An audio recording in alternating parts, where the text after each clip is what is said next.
બોલો સતગુરુદેવની,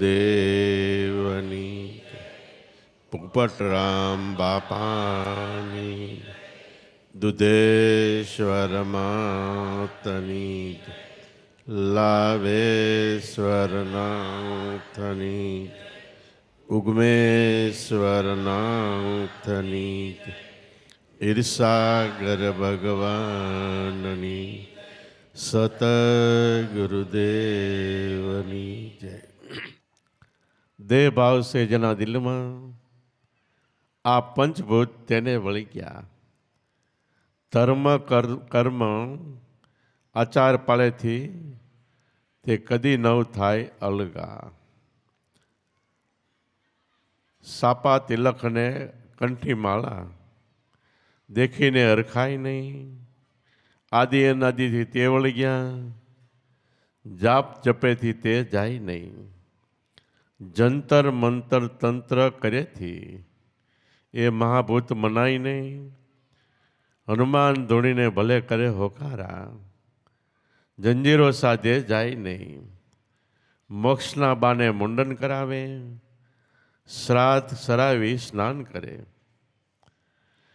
ડકડકિયાને ડાક વગાડે, તોય આ પંચભૂત નહીં ડરે। જ્ઞાન વિના એ નહીં ગણકારે, સ્વર્ગ મૃત્યુ પાતાળ ફરે, માટે બ્રહ્મવેતાને શરણે જઈ કોઈ અંતરનાદ પુકાર કરે। અનેક ઉપાય કરે ભૂતો, એકેય શાંત થાય નહીં। આપા મરે મતે ફરે અથડાતા, ભૂત સંગી મટાય નહીં। તન મન ધન સાધન સ કોઈ સંત પુરુષની પાંચ જઈ, બ્રહ્મવેતા બ્રાહ્મણને શરણે ભૂત ભાગવાનો ભાગ દઈ। પછી જીવપણું તો સાથે જશે, દ્વૈત ભાવ દર્શાય નહીં। હું કોણ અને ક્યાંથી આવ્યો એ કદી વિસરાય નહીં। તત્વમસી તલવાર ગ્રહીને ભૌતિક ભૂતને ઠાર કર્યા। દાસ પોપટ લાભેશ્વર શરણે નિવૃત્તિ પદમાં જઈને વળ્યા। આજે ભૂતની વાત કરવામાં આવી, એ આપણો દેહ છે, પંચભૂતનો દેહ છે। પંચભૂત નહીં, મહાભૂત। ઓલા ભૂત છે એક એક હોય, અને સામાન્ય ભૂત કહેવાય, જો કે એની અસ્થિ નથી, છતાંય આપણે માનીએ તો એ સામાન્ય ભૂત છે।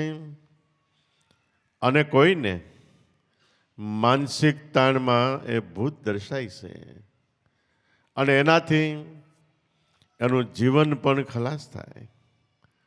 પણ આપણને જે ભૂત વળી ગયા છે, આ વળગાડ એક જન્મથી નથી, જ્યારથી પૃથ્વીની રચના થઈ, પરિબ્રહ્મ પરમાત્માએ 84 લાખ પ્રકારની જીવસૃષ્ટિ બનાવી, છેલ્લે માણસ બનાવ્યો।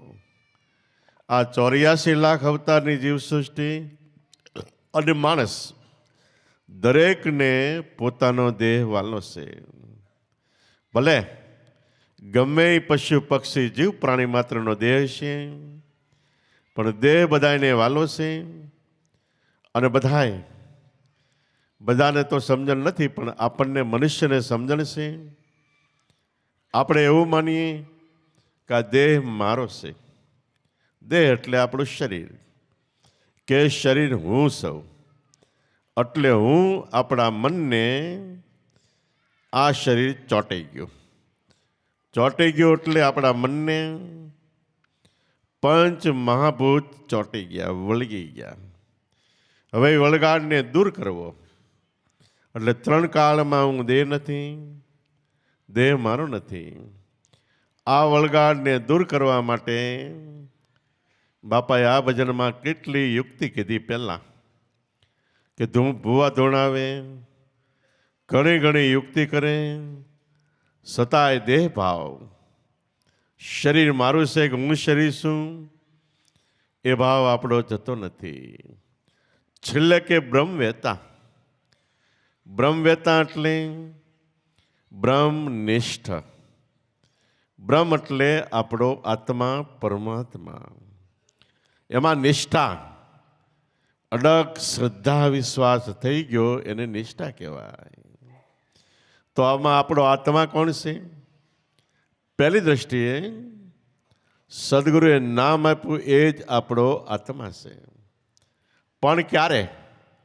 કે નામનું સ્મરણ, નામનું ચિંતન કરતા કરતા એકવાર આપણે દેહ ભાન ભૂલી જઈએ, નામમાં આપણી સુરતા વહી જાય, ત્યારે અંતરમાંથી એવો અલૌકિક અનુભવ થાય, જે અનુભવની અંદર નામ પોતે જ આત્મા દર્શાય, અનુભવાય.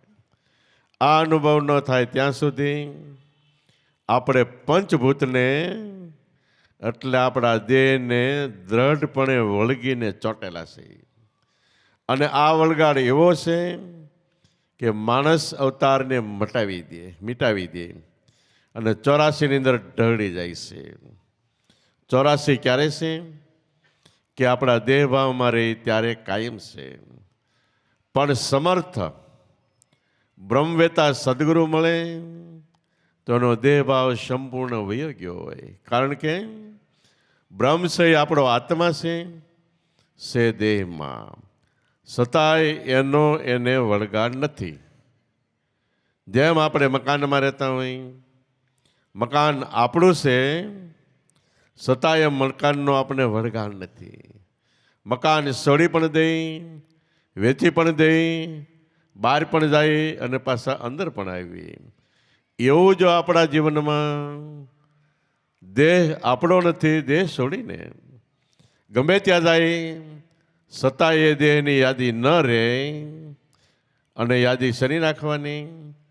બ્રહ્મ વહેતા, તત્વ વહેતા સદગુરુ મળ્યા એણે જે નામ આપ્યું એની યાદી રાખો.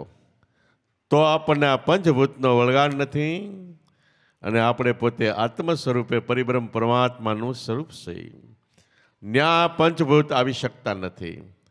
અને આ વળગાડ દેહનો છૂટશે નહીં ત્યાં સુધી જરૂર 84 રહેશે.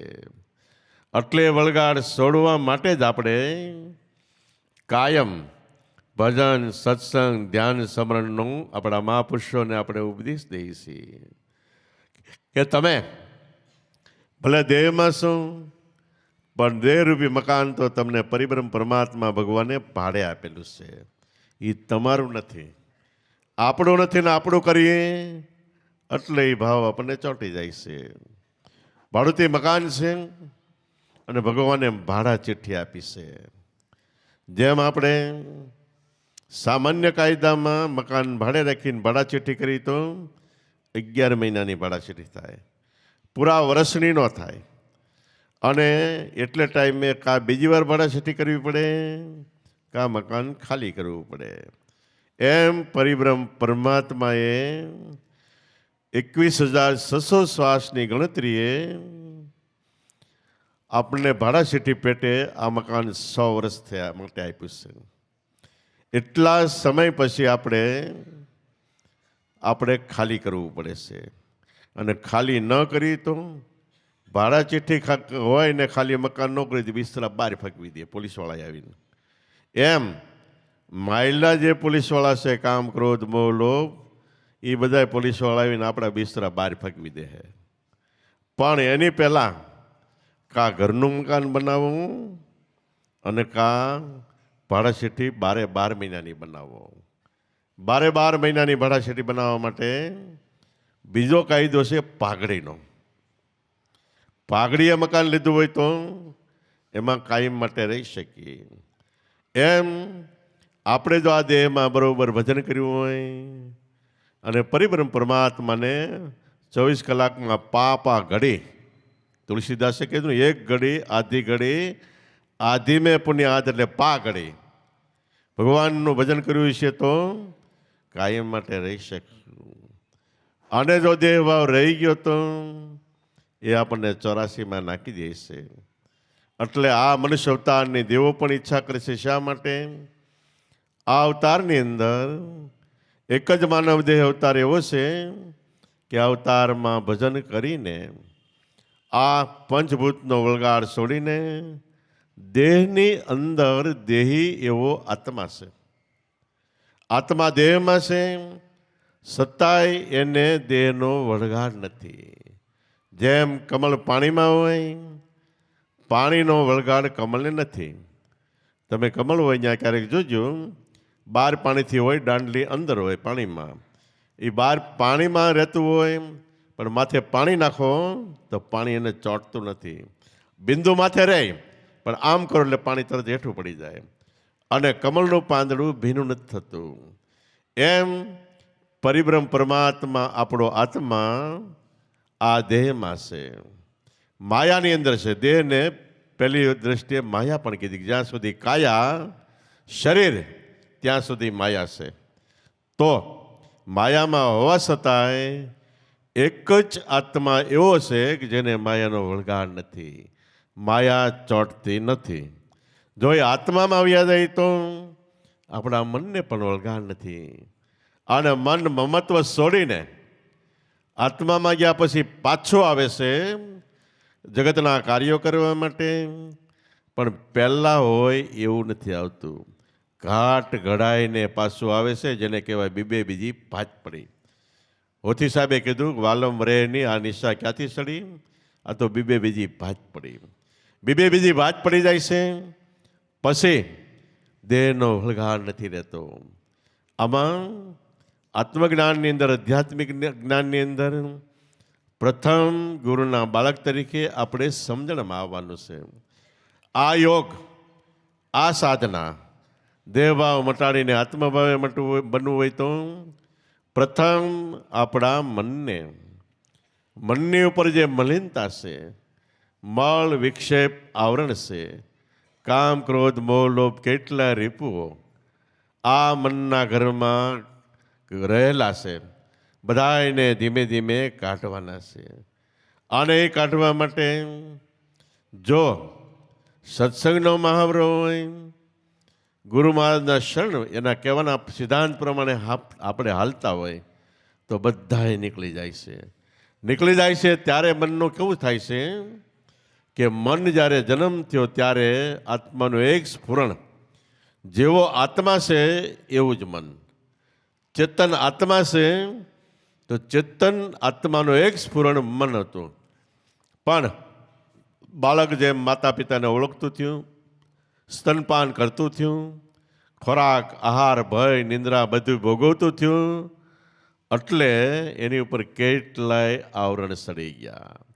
એ આવરણ દૂર થઈ જાય એટલે મન મરી જાય, મટી જાય, ન રહે. એટલે કબીર સાહેબ કે કબીરે માર્યો કાગડો, તાણીને માર્યું તીર, પહેલાં પાડ્યા પીસણા, પછી પાડ્યું શરીર. કાગડો માર્યો મન માર્યું, તાણીને તીર માર્યું. જેમ તેમ જેવા તેવા પ્રહારથી આપણું મન મરતું નથી. જબરજસ્ત પ્રાણી હોય તો એને મારવા માટે બીજા કેટલાય 5-7-10 ઘા મારવા પડે તઈ મરે. એમ આપણું મન છે, મંદો મત જબરજસ્ત હાથીના જેવું છે. સામાન્ય પ્રહારથી મરતું નથી, પણ સદગુરુના શબ્દોના ઘા પડે એનાથી મરે છે. એટલે એને મારવા માટે આ સત્સંગ સદગુરુ શબ્દોના ઘા પ્રહારથી એ મરે છે. એટલે ઉપરથી કામ ક્રોધ મોહ લોભ છળ કપટ ભ્રમણા બધાય પીસડા ખરી જાય છે. કબીરે માર્યો કાગડો, તાણીને માર્યું તીર, પહેલાં પાડ્યા એના પીસડા એટલે ઉપરનું શરીર તોડી નાખ્યું, પછી છેલ્લે પાડ્યું શરીર. શરીર પાડ્યું એટલે ચેતન જે હતું છેલ્લે વધ્યું, એ ચેતન આત્મામાં મળી ગયું. જેને મહાપુરુષો કે મન પવન ભેળા હોવા, બ્રહ્મ શાયર કે માહી, જ્યાં બાજા બાજત ગેબકા ઓ દિશત નાહી. મન ને પવન બે ભેળા થઈ ગયા. ક્યારે ભેળા થાય છે કે આપણે કીધું એમ અગાઉ કામ ક્રોધ મોહ લોભ ન રહે ત્યારે મન હાવ ફ્રી મુક્ત થઈ જાય. ફ્રી થઈ જાય એ મનને પછી જ્યાં લગાડો ત્યાં ચોંટી જાય. ફ્રી થયેલા મનને શબ્દમાં ચોંટાડો એમાં ચોંટી જાય. અને શબ્દમાં મન જાહે એટલે મન પોતાનું મનત્વ મૂકી દે. પવન પ્રાણમાંથી પ્રગટ્યું અને શબ્દ ગુરુ વચન પ્રાણમાં કાજે છે. અને એ ગુરુ વચનનું સ્મરણ કરો, પણ ક્યાં? શ્વાસમાં મન રાખીને. મોઢે બોલો એનાથી કાંઈ નથી થતું. શ્વાસમાં મન રાખો તો જ કામ છે. આખું જગત ભજન કરે છે, મોઢે બોલે છે, પણ અંતરમાં કોઈ મન રાખીને ભજન નથી કરતું. જેમ રામચંદ્ર ભગવાન વનમાં ગયા અને લક્ષ્મણ કાયમ વનફળ લેવા જાય. એકવાર રામે કીધું કે ભાઈ તું વનફળ ભલે લેવા જા, ઉત્તર દિશામાં બહુ ઊંડે જાતો નહીં, કે ભલે. એમાં એકવાર લક્ષ્મણ વનફળ નહીં મળ્યા હોય નજીકમાં, એટલે હાલતા હાલતા ઉત્તર દિશામાં ઘણો પંથ કાપી નાખ્યો. ત્યાં ઘટાટોપ ઝાડ આવ્યા, એમાં કેટલાય પક્ષીઓ બેઠા હતા અને રામ રામ રામ રામ રામ રામ બોલતા હતા. લક્ષ્મણ તો નવાઈ પામી ગયો કે મારા ભાઈને અહીં બધા ઓળખે છે કે. ત્યારે લક્ષ્મણે પૂછ્યું, તમે રામ રામ બોલો છો, એ કોણ છે તમને ખબર છે? મારો ભાઈ છે. અત્યારે અમે જંગલમાં અમારા ભાઈ સહિત આવ્યા છીએ. પક્ષીઓ કે તારા ભાઈને અમારે કંઈ લેવા દેવા નથી, અમારી તો ભાષા થઈ પડીશ કે અમારે રામ સાથે નથી લેવા દેવા. એમ જગત મોઢેથી રામ રામ બોલે, રામ રામ સબ કોઈ ટેવે, ઠગ ઠાકોરને ચોર. પણ જે નામથી ઠગ એટલે છેતરવાવાળા, એ કાટલું માંડે અને છેતરવા હોય તોય રામ રામ બોલીને છેતરી જાય. ઠાકોર, રાજા મહારાજા અને મારામારી કરવાવાળા એ પણ યા હોમ કરીને પડો કે ગમે રામ કે શિવનું નામ લે. ચોર ચોરી કરવા જાય, ભલે ચોર હોય તોય પહેલાં આમ જરાક પગે લાગીને પછી ચોરી કરે આદરે. તો ઠગ ઠાકરને ચોર, પણ જે નામથી ધ્રુવ પ્રહલાદને પથ્થર તરી ગયા, એ નામ ઓર એટલે આપણા અંતરમાં છે. મોઢે બોલવાનું નથી. લક્ષ્મણે રામને પૂછ્યું, ભાઈ આવડા રામ રામ બોલે છે અને છતાંય તમે જવાનું ના પડે? તે રામ કે ભાઈ એ બહારથી ભજન કરે છે. આખા જગતમાં 99.9 સમાજ બહારથી ભજન કરે એટલે મોઢેથી ભજે છે. પણ ખરેખર આધ્યાત્મિક રીતે મનને ઠેકાણે રાખીને નામમાં જે ભજન કરે છે એવા વિરલા કોક છે ને એની અરજી મંજૂર થાય છે. મનથી ભજેશો માનવી, દિલથી ભજેશો દેવ, સુરતાથી ભજેને સંત કહીએ જેને છે અખંડ અજંપાની ટેવ. મનથી બારોબાર ભજે છે એનો અવાજ ભગવાનના ઘર સુધી જતો નથી, પણ અંતરથી ભજે તો જાય છે. કારણ કે ભગવાન છે અંતરમાં, અને અંતરથી ભજે તો એ તરત જ સાંભળે છે. આપણી થડોથડ આપણા ઘરમાં કોઈ બેઠું હોય, આપણે બોલીએ બધું સાંભળે, પણ આપણે બહાર હોય અને ગમે એ અવાજ કરીએ તો બહાર કે અંદર, બારે મેદાનમાં અવાજ વયો જાય ને અંદરે ન જાય, એ અવાજ પૂગતો નથી. એક ઇસ્લામમાં સૂફી સંત થઈ ગયા, એણે એમ કીધું અમે આગ પાડીતી સનમને એટલે પરિબ્રહ્મ પરમાત્માને મોટા અવાજોથી, પણ વચ્ચે કોઈ એવા જાલિમ દુશ્મનો હતા જે અમારા અવાજને ખાઈ જતા હતા. તો આપણે ગમે એટલા જગતમાં બહાર દેખેરા પડી, રામના નામની ધૂન લઈ, કૃષ્ણના નામની ધૂન લઈ, ગમે એટલું કરી, પણ જાલિમ દુશ્મનો જગતમાં ઠેર ઠેર છે. એટલે આ કામ ક્રોધ મોહલોભ એ આપણા અવાજને ખાઈ જાય છે. પણ સનમને અંતરમાં આંખ પાડો તો અહીંયા એ પ્રગટશે, અને પ્રગટશે એટલે એ સાંભળશે તો પછી જે આપણી અરજી છે એ અરજીને મંજૂર રાખશે. જેમ જગન્નાથ પંડિત દિલ્હીમાં ગયા અને એણે કીધું હું સાચી નમાજ પઢી જાણું, ત્યારે એની પરીક્ષા થઈ. સાચી નમાજ એ પઢ્યા એટલે બાળક ધાવતું બંધ થઈ ગયું, અવાજ તરફ મન ગયું. વાછરડો માતાને ધાવતું બંધ થઈ ગયું ને એનું મન અવાજ તરફ મન ગયું. યમુના નદીનો પ્રવાહ ઊભો રહી ગયો, ત્યારે એનો જય જયકાર થઈ ગયો. બાદશાહે કીધું કે આ નમાઝ તમે કેવી રીતે પઢો છો? ત્યારે જગન્નાથ પંડિત કે આ નમાઝ બોલવાવાળા, બાંગ પકડવાવાળા કે પઢવાવાળા બધાએ બાર ખુદા છે. ખુદાને બહાર જાણીને મોટા અવાજથી એ બાંગ પોકારે છે. मच्छी सड़कर मुल्ला पुकारे यूं क्यों साहेब वो बेरा है, कीड़ी के पाँव में नेपुर बाजे वो भी साहेब सुनता है. કદાચ બહાર જઈને ગમે એટલા આપણે રામ રામ કહીએ ગમે એ કહીએ, પણ પરિબ્રહ્મ પરમાત્મા ક્યાંય બેરો નથી. કીડીના પગમાં નેપુર એટલે ઝાંઝર વાગે તોય પરિબ્રહ્મ પરમાત્મા સાંભળે છે. કારણ કે વગાડવા વાળો ઈ છે ને સાંભળવા વાળો ઈ છે, ક્યાંય ફેર નથી. તો બહાર ગમે એટલા અવાજથી આપણે પુકાર કરીશું નહીં સાંભળે. અંતરના અવાજથી પુકાર. અંતરનો અવાજ ક્યારે મંજૂર થાય? કે આપણા મન, પવન, સુરતિ અને વૃત્તિ બધું વાળીને ગગનગર ગુરુ વચનમાં લાવો, ત્યારે સાચો અંતરનો અવાજ પ્રગટે છે. અને એ અવાજ છે એ પરિબ્રહ્મ પરમાત્માના ઘર સુધી જાય છે. જગન્નાથ પંડિત કહે કે મેં બહાર પોકાર ભલે કર્યો, પણ મારી સુરતા નાભી પરા, નાભી એટલે નિર્ભય સ્થાનમાં હતી. તો આ દેહમાં નિર્ભય સ્થાન એક જ છે, જે ગુરુ વચન છે. નિર્ભય હું કામ કીધું? જેનો કોઈ ત્યાં જ્યાં પછી ભય નથી, એનો નાશ નથી. આપણું મરણ થાય હળગાવી દેવું, એટલે આખા દેહમાં કોઈ સ્થાન, કોઈ વસ્તુ, કોઈ કટકો રહેવાનો નથી. પણ રહેવાનું એક જ ગુરુ વચન છે. પણ એ અકલ કલામાં છે, અને સદગુરુ પણ અકલ કલામાં છે. એ અકલ કલામાં આપણું મન માની જાય, સદગુરુમાં શ્રદ્ધા, વિશ્વાસ, ભાવ, પ્રેમ, તો નામમાં મન જાય. એ નામ નિર્ભય સ્થાન, અને એ નિર્ભય સ્થાન છે એની કોઈ દિવસ હળકતું નથી. જેને કૃષ્ણ ભગવાને ગીતામાં કીધું, વેરજુન હું બાળ્યો બળતો નથી. હવે આપણે દેહ રૂપે જોઈએ તો પ્રાસી પાટણને પીપળે એને અગ્નિ સંસ્કાર આપ્યા હતા. કાપ્યો કપાતો નથી, તો વાલિયા ભીલનું તીર 3 પદમ વેધી નાખ્યા. કપાઈ ગયા, બળી ગયા, અને છેલ્લે બળતા હતા, થોડુંક બાકી રહ્યું, દરિયાની વેળ આવી, એ ખેંચી ગયું, પાણીએ ભીંજવી નાખ્યા, એની રાખ પવનથી ઉડી ગઈ.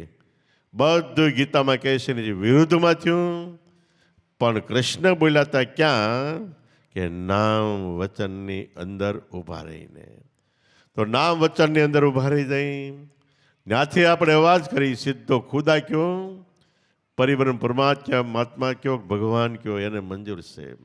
ત્યાં સુધી પહોંચે છે. ને ખુદા એટલે ખુદ આપણે કહીએ ને કે તમે ભાળ્યું હતું, કામે ખુદ મેં પોતે જ ભાળ્યું હતું.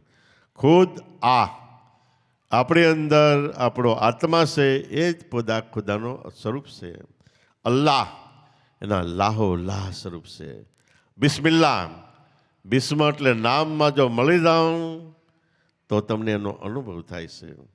એટલે દરેક ધર્મનો કહેવાનો છેલ્લો સિદ્ધાંત સાર એ છે કે તમને જો પરિબ્રહ્મ પરમાત્માની સદગુરુએ ઓળખાણ આપી હોય તો મન, પવન, સુરતિ, વૃત્તિને વિચારો, સંકલ્પ, વિકલ્પ બધું ધ્યાન અવસ્થામાં, ભજન અવસ્થામાં બહારથી ખેંચીને અંતરમાં ગગન, ગગન એટલે આકાશ, આકાશનો ક્યાંય શેડો નથી, એમ આપણી અંદર ગુરુ વચન શબ્દ ગગન છે.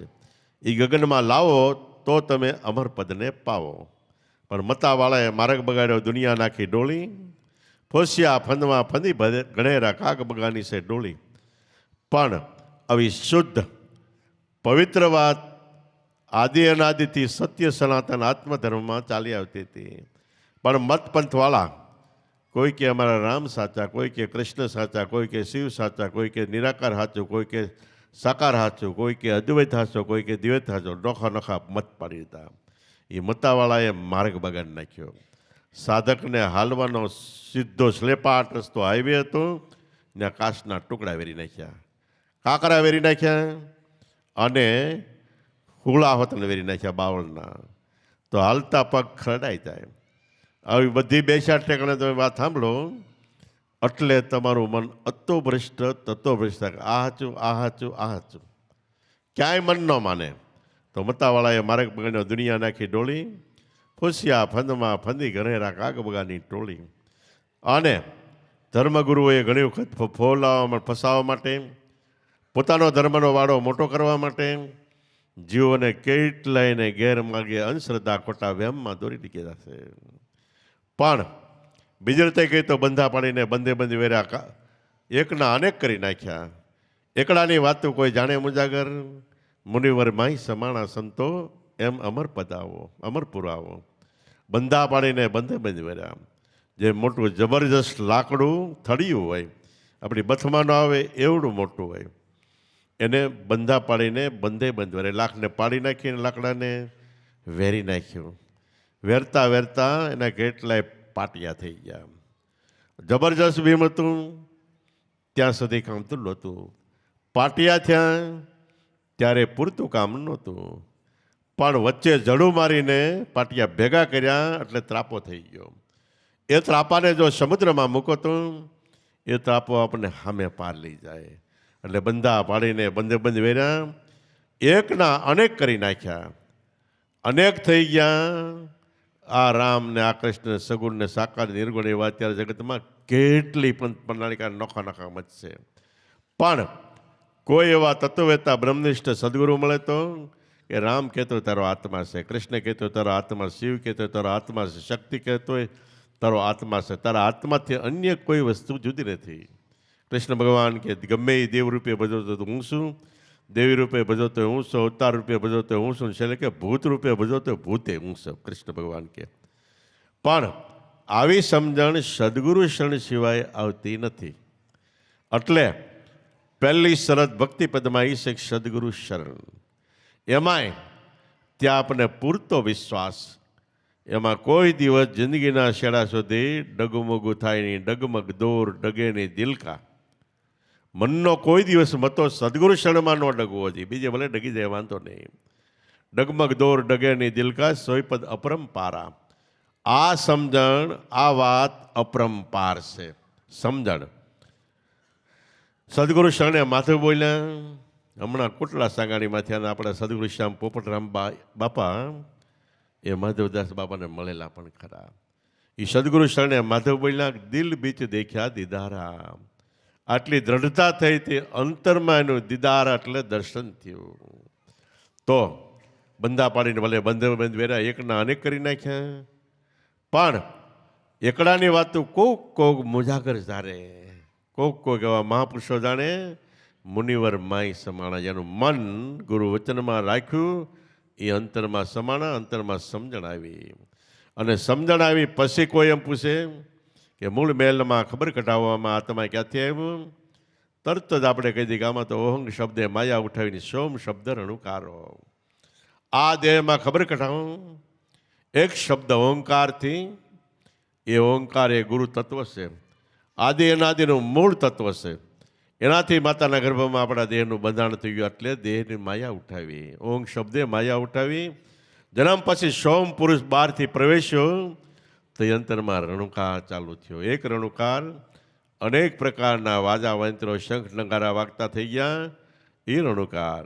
બીજો બાળક રૂપે બાળક રડવા માંડે, બોલવા માંડે, એ રણુકાર. અને ત્રીજો રણુકાર, આ બે રણુકાર જેનાથી પ્રગટ્યા નામ વચનનો અવાજ, એ ત્રીજો રણુકાર છે. તો મૂળ મેલમાં તમે દેહમાં ખબર કઢાવો. આમાં બધી ઓળખાણ કરવી હોય તો આત્મા ક્યાંથી આવ્યો? કે એને આવન જાવન નથી, આવતોય નથી, જાતો નથી, થાતોય નથી, મટતો નથી, ઉગતો નથી, આથમતો નથી, જન્મ નથી, મરણ નથી. તો નરસિંહ મહેતા કે જ્યારથી જેમનો જેમ છે, ત્યારથી તેમનો તેમ છે. વધે ઘટે નહીં વાલો, આવે ન જાય, જાય ન આવે. પૂર્ણાનંદ પરિબ્રહ્મ પુરુષોત્તમ એ નહીં ભર્યો કે નહીં ઠાલો. એમાં વધઘટ કોઈ દી કોઈ ખાલે નથી. જો આકાર હોય તો મોટો થાય, અને પાછો ક્યારેક ખલાસ થઈ હળગી જાય કે ગમે એ થાય. પણ નિરાકાર છે એને કાંઈ વધઘટ નથી. હવા નિરાકાર છે, સતાય છે, પણ વધે છે ઘટે જ આપણે કોઈ દી દેખાય છે કાંઈ? કારણ કે એ કુદરતનું મૂળ સ્વરૂપ છે. એવી રીતે આપણા દેહમાં ચેતન છે, જે આપણે આખા દેહને જીવતો રાખે ને જીવાડે છે. દેહ દેખાય છે, પણ દેહને જીવાડનાર પરિબ્રહ્મ પરમાત્મા ચેતન રૂપે એ દેખાતું નથી. એ તો જ્યારથી જેમનો જેમ છે ત્યારથી, એટલે ક્યારથી કોઈ કહી ન શકે, એટલે જ્યારથી કીધું. જ્યારથી જેમનો જેમ છે ત્યારથી તેમનો તેમ છે, વધે ઘટે નહીં વાલો. બધું જગત પરિવર્તન છે, એકવાર ખૂબ મોટું થાય ને પાછું ખલાસે થાય. પણ ભગવાનના સ્વરૂપમાં વધઘટ થતી નથી, વધે ઘટે નહીં વાલો. આવે ન જાય, જાય ન આવે. પૂર્ણાનંદ પરિબ્રહ્મ પુરુષોત્તમ, પૂર્ણ આનંદ સ્વરૂપ પરિબ્રહ્મ એટલે બ્રહ્મનાય બ્રહ્મ એવા સદગુરુ. ગુરુ બ્રહ્મા, ગુરુ વિષ્ણુ, ગુરુદેવ મહેશ્વરા. સદગુરુ સાક્ષાત પરિબ્રહ્મ. તસ્મૈ શ્રી ગુરુવે નમઃ. પરિબ્રહ્મ એટલે દેહ રૂપે નહીં, પણ ગુરુમાધવ નિરાકાર સ્વરૂપ ઓંકાર. તસ્મૈ શ્રી ગુરુવે નમઃ એવી ઓળખાણ કરાવી. એ ગુરુ મહારાજના દેહને પણ જિંદગીભર મર્યાદા મને હું નમસ્કાર કરું છું. તો મૂળ મહેલમાં ખબર કઢાવો આત્મા ક્યાંથી ઓંગ શબ્દે માયા ઉઠાવી અને સોમ શબ્દ રણકારો. આ અનુભવ થયો ત્યારે પછી મારે 68 તીરથ, 4 ધામ, જાત્રા, જપ તપ, તીરથ, હોમ, હવન, યજ્ઞ કાંઈ કરવા પણ રહ્યું. કારણ કે કરવા પણ ન રહ્યું.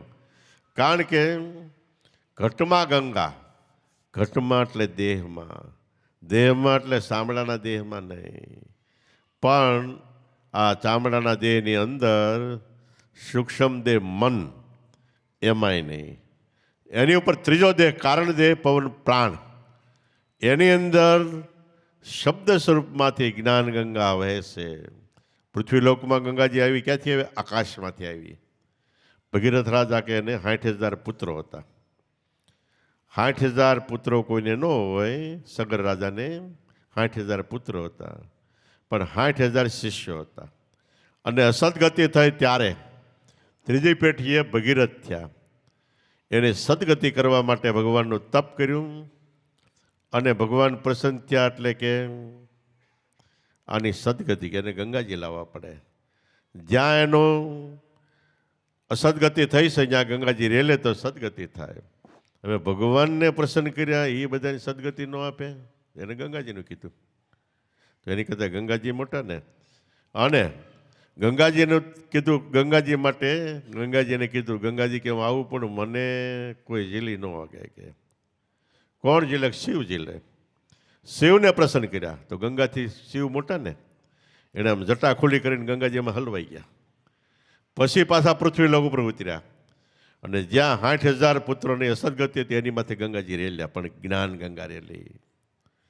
એ ઘટમાં ગંગા એટલે દેહમાંથી જ્ઞાન ગંગા રેલાય છે અને એ આપણા મનની ઉપર જાય તો સદગતિ થાય છે. મન ઉપર જાય ને મન ઊંધું વળી જાય તો સદગતિ ન થાય. ગંગાજી પૃથ્વી લોક પર આવવાના હતા, હિમાલયની ઉપર. ત્યાં ગંગોત્રી શિખર હતું. ગંગાજી કે હું ન્યા આવું છું. એટલે પૃથ્વી લોક ઉપર હાથ પડ્યો કે ગંગાજી પધારે છે. જેને જેને એ લેવું હોય એનું શરણામત કે જે કાંઈ એ ન્યા જાય. એટલે કોઈ ગાંડો ને કોઈ હાંડો ને કોઈ ગાગર ને કોઈ ગોળી ને કોઈ પવાલી ને કોઈ સાલિયો ને કળશો ને બધા લઈ લઈને ગયા. અને ગંગાજી આવવા હતા ને ધારા જ્યાં નીકળવાની હતી ત્યાં બધા વાસણ મૂકી દીધા. પણ ગંગાજી એવી જોરદાર આવી ને અને એવો પ્રવાહ આવ્યો તો વાસણમાં ન પડી, વાસણ ઊંધા પડી ગયા. પછી વાસણ ઠેઠ લગી ગયા પણ એમાં માલી પર પાણી ન પડ્યું, માથે પડ્યું. એમ જો આપણું મનરૂપી પાત્ર સત્સંગ જ્ઞાન ગંગા હાલતી હોય ઊંધું વળી જાય તો આપણી અંદર જ્ઞાન ગંગા નથી જતી. તો ગંગાજી આપણી ઉપર ગમે એટલી રેલા જ કરે, રેલા જ કરે, રેલા જ કરે તો એ મોક્ષ ઉદ્ધાર નથી થતો. એને ટૂંકમાં કહી દઉં કે અમે દાદાના પ્રોગ્રામમાં બેઠા હતા. દાદાનો પ્રોગ્રામ 4 વાગે પૂરો થયો. એ મારી બાજુમાં બેઠા હતા. હું તો જોલા ખાતો હતો, પણ દાદા કહે ને એ કુદરતી રીતે આપણી અંદર ટેપિંગ થતું હતું. તે 4 વાગ્યા એટલે પ્રોગ્રામ પૂરો થયો. લોલો ભાઈ મને કે દાદાએ શન વ્યાખ્યાન કર્યું. મેં કીધું કેમ તમે સાંભળ્યું નહીં? એ કે નહીં. મેં કીધું તો હું કામ પૂછો? એ કે કોઈક પૂછત કહેવાય થાય ને લાખા લોડનું કર્યું ત્યાં. એ ગંગા હાલી ખરી પણ પાત્ર ઘડો ઊંધો વળી ગયો. તો સત્સંગ એ ખરેખર મનોરંજન નથી, દાંત કાઢવાનો વિષય નથી કે બીજો કોઈ એવો લૌકિક કાર્યક્રમ નથી, વાદ વિવાદવાળી વસ્તુ નથી. સત્સંગ એ સત્યનો આપણને સંગ થાય, સત્યનો રંગ ચડે એટલા માટે સત્સંગ છે. તો એ ઘટમાં ગંગા છે, બહાર ક્યાંય ફરવાની જરૂર નથી, આની અંદર જ છે ગંગા. ઘટમાં જમના, ગંગાના પાણીનો એવો મહિમા છે બહારથી કે પાણી તમે બોટલમાં ભરી રાખો, બીજા બધા પાણીમાં જંતુ પડી જાય, આમાં ન પડે. એમ બીજું બધું કર્મકાંડનું ગમે એટલું જ્ઞાન હોય એ બધું ફેરફાર થઈ જાય અને એને આભડછટે લાગે. દેવી દેવતાને ગમે એ વસ્તુ કરો, નિવેદ કરો, આ છે તે છે, કંઈક ભરાઈ ગયા. પણ જ્ઞાન ગંગાનો પ્રવાહ છે એને કાંઈ નથી થતું. હાથ કૂતક, 20 વણાટ, 10 દોષ, 5 પાતક, કાંઈ નથી લાગતું. તો એ આપણા દેહમાં છે. ઘટમાં ગંગા, ઘટમાં જમના. સંસાર પ્રવાહ, સંસારમાં રહેતા આવડે તો સંસાર એ સારામાં સારો સાર છે. ભારતમાં 3 થી 4 હજાર તીર્થસ્થાનો છે. આમાં ગમે ત્યાં જઈને પૂછવાની છૂટ છે. ભલે મૂર્તિ માથે રામની હોય, કૃષ્ણની, કોઈ પણની હોય, પણ આયા કેમ મૂર્તિ સ્થાપના થઈ? તો તરત કે કાંઈ ફલાણા દેવ ઋષિ મહારાજ, ફલાણા સંત, ફલાણા દેવ અહીં થઈ ગયા, એનો જન્મ થયો તો ત્યાં મંદિર બની ગયું, અહીંયા ભણ્યા હતા ત્યાં મંદિર બની ગયું, અહીંયા લગ્ન થયા હતા, કૃષ્ણ ભગવાનનો લગ્ન ઉત્સવ ઉજવાય છે ઘેડમાં દાવ એટલે, તો એના લગ્ન ઉત્સવ અહીંયા દેહ છૂટી ગયો હતો. આપણે બાપાના નિર્વાણ તિથિમાં જઈએ છીએ ને, તો ત્યાં તીર્થસ્થાન બની ગયું. તો એવી રીતે તીર્થસ્થાનો મહાપુરુષના દેહ છૂટે ન્યાય બની જાય છે. એ જમના પ્રવાહ એટલે સંસારમાં રહીને ભક્તિ કરી, એ જમના પ્રવાહ છે. જ્ઞાન એ ગંગા પ્રવાહ છે અને ગ્રસ્થાશ્રમમાં ઘરમાં રહીને ભક્તિ કરી એ યમુના પ્રવાહ છે. બે ભેગા થાય એટલે ગંગા ને જમના ભેગા થાય અહીંયા પ્રયાગ. ત્યાં 2 વર્ષ પહેલાં મેળો નથી ભરાનો પ્રયાગ. ત્યાં ત્રીજી નદી ઉભરાય સરસ્વતી, પણ એ પાતાળમાંથી ઉભરાય. તો આપણી અંદર ગંગા અને જમના એટલે શ્વાસ ને ઉશ્વાસ બે ભેગા થાય એટલે માલિપાથી સરસ્વતી ઉભરાય. સરસ્વતી નદી ક્યાંય દેખાતી નથી, પણ વિદ્વાનો કે બે નદી ભેગી થાય એટલે પાતાળમાંથી સરસ્વતી અને ગુપ્તપણે મળી જાય છે. તો આપણી અંદર શ્વાસ ને ઉશ્વાસ બે ભેગા થાય એટલે નાભી પર આ પાતાળમાંથી ગુપ્તપણે સરસ્વતી મળે છે. સરસ્વતી સારામાં સારી વૃત્તિ. બીજી રીતે કહી તો વાણી, શ્વાસોશ્વાસનું એક ઘર થાય એટલે વાણી સ્ફૂર્ણ થાય છે. જેટલા ભજનો લખાણા, જેટલા વેદશાસ્ત્ર પુરાણો લખાણા, એ બધાના શ્વાસોશ્વાસના એકાગ્રતાથી સરસ્વતી વાણી રૂપે ઉભરાઈને લખાણા છે. તોય ઘટમાં ગંગા, ઘટમાં જમના, ઘટમાં મેરુ મંડાણા. મેરુ એટલે વાણીમાં ભજનમાં આવે મેરુદંડ. તો આપણો રજો કરોડ છે એ મેરુદંડ છે. બ્રહ્મરંધ્રમાં ચેતન સ્વરૂપે આત્મા પ્રકાશી રહ્યો છે અને એનો પ્રવાહ રજો કરોડથી આપણી અંદર વહે છે. પગમાં ચેતન હોય તો એ નસું આપણા રજો કરોડમાં જાય છે, હાથમાં, બધી આખા શરીરમાં. અને ત્યાં પહોંચવા માટે જે આપણો શ્વાસ બહાર ચાલે છે એ સ્મરણ કરો, ધ્યાન કરો, સ્થિર થાવ એટલે શ્વાસ ધીમે ધીમે ધીમે અંતરમાં જાય. ઓછો થાય એટલે માગ કરીને બ્રહ્માંડમાં જાય રજોકરો મારફત. તો એ ઘટમાં મેરુ મંડાણા. તરણ ને ગગન બે ઘટમાં દેખ્યા. જ્યાંથી શ્વાસ ઉપડે એ ધરતી અને ગગન જ્યાં બ્રહ્મ વિરામ પામે એ બ્રહ્માંડ. તરણ ગગન બે ઘટમાં દેખ્યા, ઘટમાં સર્વે સમાણા. બધું આવી ગયું, આમાં કાંઈ બાકી નથી. અને ગોરખનાથ કે આ વાત હું સંસારિયામાં રહીને એમને સદગુરુ મળ્યા, એણે ઉતાર્યા બહુ પારા. મસંદર ચરણે ગોરખ બોલ્યા, કાયામાં એટલે દેહમાં ખોજા કીર્તારા. ગોરખનાથ સંન્યાસી હતા, આખી એની પ્રણાલિકા સંન્યાસી. બ્રહ્મા, વિષ્ણુ ને મહેશ ત્રણેયનું એક સાથે સ્વરૂપ એ દત્તાત્રેય થયા. દત્તાત્રેયના શિષ્ય મસંદરનાથ થયા, મસંદારના શિષ્ય ગોરખનાથ, અને બીજા 9 નંદ થયા, 9 નાથ થયા. કાફીનાથ ને મસંદરનાથ ને જાલંધરનાથ ને એવા 9 નાથ થયા. તો નાથ એટલે જેણે પોતાની ઇન્દ્રિયો ઉપર નામની નાથ નાખી દીધી, પકડમાં લઈ લીધી, એને નાથ કહેવાય. તો એ સંન્યાસીઓ છતાંય કીધું સંસારિયામાં એટલે જગતમાં રહીને એમને સદગુરુ મળ્યા. એનું કીધું બાવા થઈ ગયા ત્યાં મળ્યા. સંસારિયામાં રહીને એમને સદગુરુ મળ્યા. એણે ઉતાર્યા ભવપારા, ભવપારા અમને એણે ઉતારી દીધા. મસંદર ચરણે ગોરખ બોલ્યા. કાયામાં એટલે દેહમાં ખોજ્યા કીર્તારા. દેહમાં એટલે ચામડાના દેહમાં નહીં, મન બુદ્ધિમાં નહીં, પણ પ્રાણમાં. જેને આપણા શાસ્ત્રોમાં ક્યાંક ક્યાંક અહોઘટ કીધું છે, ક્યાંક ક્યાંક દિલ કીધું છે, ક્યાંક ક્યાંક વ્રજ ભૂમિકા કીધી છે. આપણું હૃદય છે વ્રજ ભૂમિકા છે.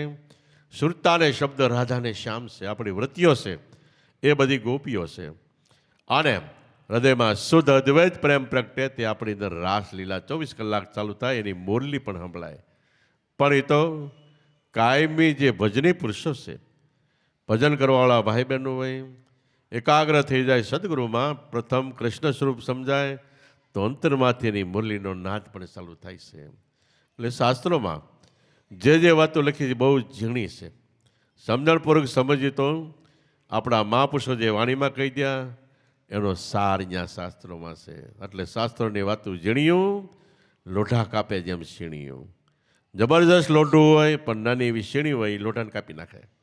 એમ ગમે એટલી વિદ્વતા પંડિતા હોય પણ સદગુરુનો બાળક શેણી જેવો છે, બધાને ભૂગી જાય. એટલે આ વાત ઊંચામાં ઊંચી છે, આધ્યાત્મિક છે. છતાંય સદગુરુ શરણે જાય તો સાવ સહેલી, સુગમ અને આપણને સમજાય એવી છે.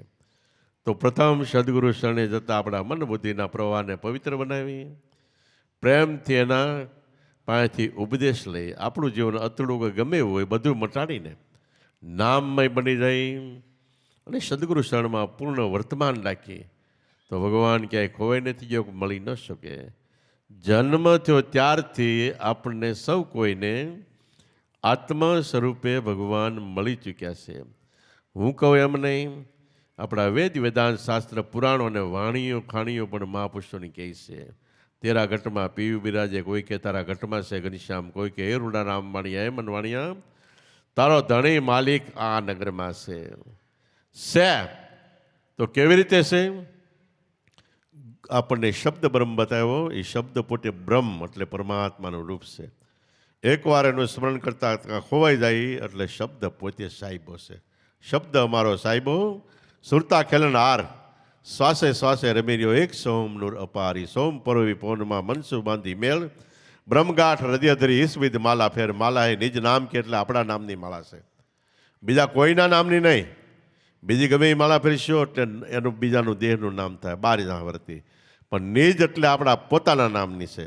માળા એ નિજ નામ કે ફેરેંગા કોઈ દાસ, 84 ભટક્યા નહીં, કટે કર્મની ફાસ. કર્મનો ફાસ હોય, કર્મનું ગમે એટલું કરજ હોય, એ પણ નામની માળાથી તૂટી જાય છે. નામ છે એ ખરેખર બ્રહ્મ અગ્નિ છે. એમાં ગમે એટલા કર્મ નાખો બળીને સાફ થાય. યજ્ઞ કરી એમાં યજ્ઞ કુંડી બનાવે અને એમાં અગ્નિ પ્રગટાવે અને એમાં 9 જાતના સમિત બધા હોમે, જવ ને તલ ને ખાખરો ને ખે ને એવા. તો એમાં હોમતા બળીને સાફ થાય. એમ 9 ઇન્દ્રિયના કર્મ આપણે નાભી પર આ ગુરુ વચનમાં હોમીએ એટલે બળીને બધા સાફ થઈ જાય છે. તો આવા પહેલાં યજ્ઞ કરતા એટલે ઓલા લાકડાના ઘી હોમીને, પણ પહેલાં તો કૃષ્ણ ભગવાને એક ઠેકાણે કીધું આનીથી આ મોટો યજ્ઞ, આનીથી આ મોટો યજ્ઞ, આનીથી આ યજ્ઞ મોટો. છેલ્લે કે જ્ઞાન યજ્ઞની સાથે કોઈ યજ્ઞ આવતો નથી. જ્ઞાન યજ્ઞ એટલે આપણે વાતો કરીએ નહીં, પણ આપણે ગુરુ વચન મળ્યું છે એનું સ્મરણ કરો, એ જ્ઞાન યજ્ઞ છે. આપણી નાભી પર આ યજ્ઞ કુંડી છે અને એમાં બ્રહ્મ અગ્નિ 24 કલાક જલી રહી છે. ગુરુ મહારાજ શ્લોકો બોલી બોલીને આપણે કહે તું આત્મા છો, તું આત્મા છો, તું આત્મા છો. એક બ્રાહ્મણ કહે એટલે બધા બ્રાહ્મણો કે સ્વાહા. સ્વ એટલે હું પોતે, હા. ગુરુ મહારાજ કે તું બ્રહ્મ છો એટલે આપણે શું કહેવું? સ્વાહા. સ્વ એટલે હું પોતે હા પાડું છું, હું બ્રહ્મ છું. એટલે આપણો યજ્ઞ પૂરો થતા. આ યજ્ઞ શ્વાસે ને શ્વાસે ચાલે છે. અને દાદાશ્રી એક વાણીમાં કીધું કે યોગ યજ્ઞ સાધે કોઈ જ્ઞાની, મન પવનને બાંધી. યોગ એટલે સુરતા શબ્દમાં રાખો બેયનું મિલન, એ યોગ. આ યજ્ઞ સાધે કોઈ મહાજ્ઞાની. આ સાધના અભ્યાસ કરે એ મહાન જ્ઞાની કહેવાય. ક્યારે અભ્યાસ થાય? કે મન પવનને બાંધી. મનને પવનમાં રાખીને નામનું સ્મરણ કરે એટલે મન એમાં બંધાઈ ગયું તો એ આપણો યજ્ઞ પૂરો છે. એટલે જે યજ્ઞની કે કર્મકાંડની મૂર્તિ પૂજાઓની જે વાતો છે બધા એની અંદર મહાપુરુષે ઊંચો સાર મૂકેલો છે. અને એ સાર ઘણી વખત ન સમજાય, પણ આપણા મહાપુરુષો સારના ટુકડા કરીને દાખલા દ્રષ્ટાંતો આપીને આપણને ગમે એમ કરીને ફિટ કરાવી દે છે. તો ધન્ય છે આ મહાપુરુષોને, એને ધન્ય છે, પણ આપણને મળ્યા એના દર્શન પ્રસન્ન થયા એટલે આપણા જીવનને પણ ધન્યવાદ છે. ભાગવતમાં કીધું કે મહાપુરુષોના દર્શન થવા દુર્લભ છે, ત્યાં તો આપણે ભાગશાળી છે. એના મુખમાંથી ઉપદેશ મળવો એ કઠણ છે, ને મળ્યો તો આપણે અતિ ભાગશાળી છે. અને ઉપદેશમાં આપણું મન મળી ગયો એટલે પછી કાંઈ પણ કહેવા પાડું નથી. પછી માપ તાપ જેનું કશું નહીં તોલ કે અતોલા, રવિરામ કે ગુરુ ભાણ પ્રતાપે આ વસ્તુ પ્રગટ બોલ્યા. તો આવી સમજણ આપનાર મહાપુરુષો મળ્યા હોય, નામ મળ્યું હોય, ખાઓ પીવો હરો ફરો મોજ શોખ કરો, પણ મનની અંદર મનને નામમાં રાખીને 24 કલાકના જેટલા ભરાય એટલા સાસા ભરો. સદગુરુમાં અઢળક શ્રદ્ધા વિશ્વાસ ભાવ પ્રેમ રાખો અને ભજન સત્સંગ કરો એટલે આપણે નામ વધારે ડર થાય. તો એ આપણા જીવનને ધન્યવાદ અને બેડો પાડશે. બોલો સતગુરુદેવની, પોપટરામ બાપાની, દુધેશ્વર માતની, લાવેશ્વરનાથની, ઉગમેશ્વરનાથની, ઈર્ષાગર ભગવાનની જય. સતગુરુદેવની જય. અખંડ મંડલાકારમ વ્યાપ્તમ એન સચરાચરન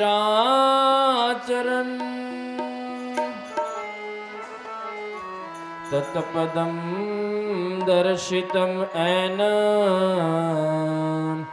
તસ્મૈ શ્રી ગુરુવે નમઃ. તત્પદમ દર્શિતમ એન તસ્મૈ શ્રી ગુરુવે નમઃ.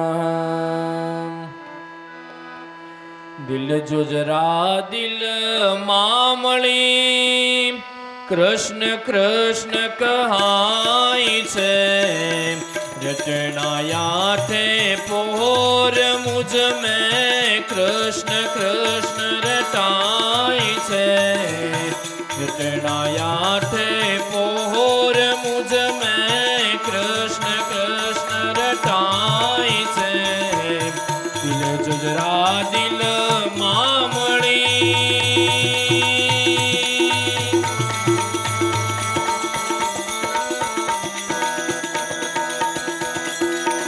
આખું જગત એની વિભૂતિ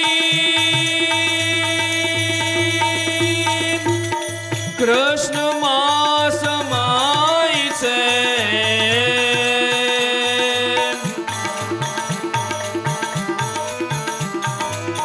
આખું જગત એની વિભૂતિ કૃષ્ણમાં સમાય છે.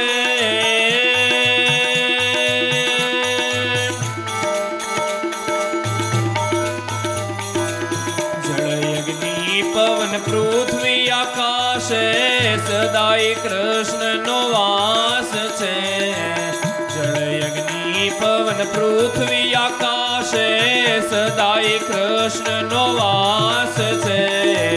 દિલ જરા દિલ મામળી કૃષ્ણ કૃષ્ણ કહાય છે. રટણાયા પોર મુझ મેં કૃષ્ણ કૃષ્ણ રટાય છે. દિલ જરા દિલ મામળી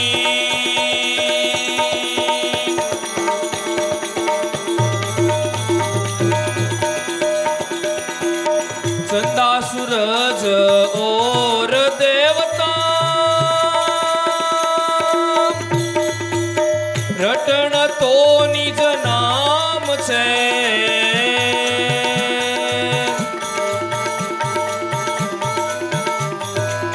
ચંદા સૂરજ ઓર દેવતા રટણ તો નિજ નામ છે.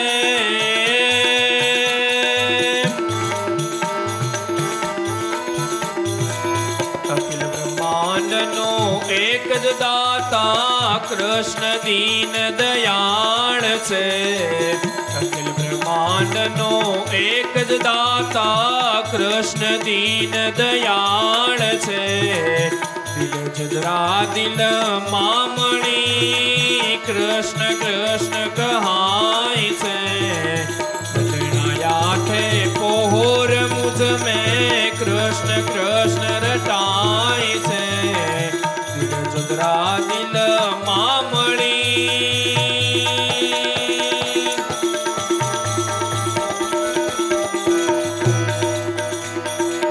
કૃષ્ણ કૃષ્ણ નામ જલેતા દિલ યતી ઉભરાય છે.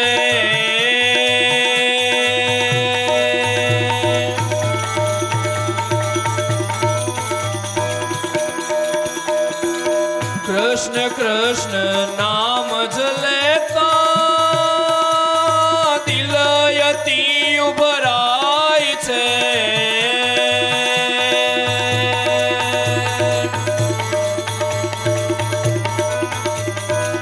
યોગીજનોની જય અનુભવ થકી એ જય અમૃત પાય છે. યોગીજનોની જય અનુભવ થકી એ જય અમૃત પાય છે. દિલ જદરા દિલ મામણી કૃષ્ણ કૃષ્ણ કહાય છે. રટણાયાથે પોહોર મુझ में કૃષ્ણ કૃષ્ણ રટાય છે. દિલ જદરા દિલ મામણી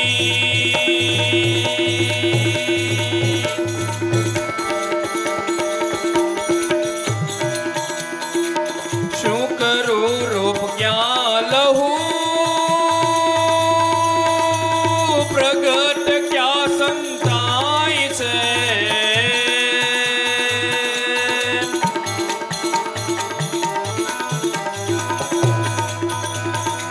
શું કરું રૂપ ક્યાં લહું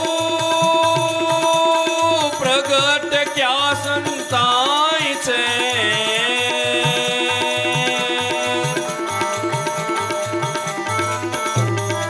દાસ લાભુ હરે કદમ મેં કૃષ્ણ કૃષ્ણ ગવાય છે. દાસ લાભુ હરે કદમ મેં કૃષ્ણ કૃષ્ણ ગવાય છે. દિલ જદરા દિલ મામણી કૃષ્ણ કૃષ્ણ કહાય છે. રટણાયાથે પોહોર મુझ में કૃષ્ણ કૃષ્ણ રટાય છે. દિલ જદરા દિલ મામણી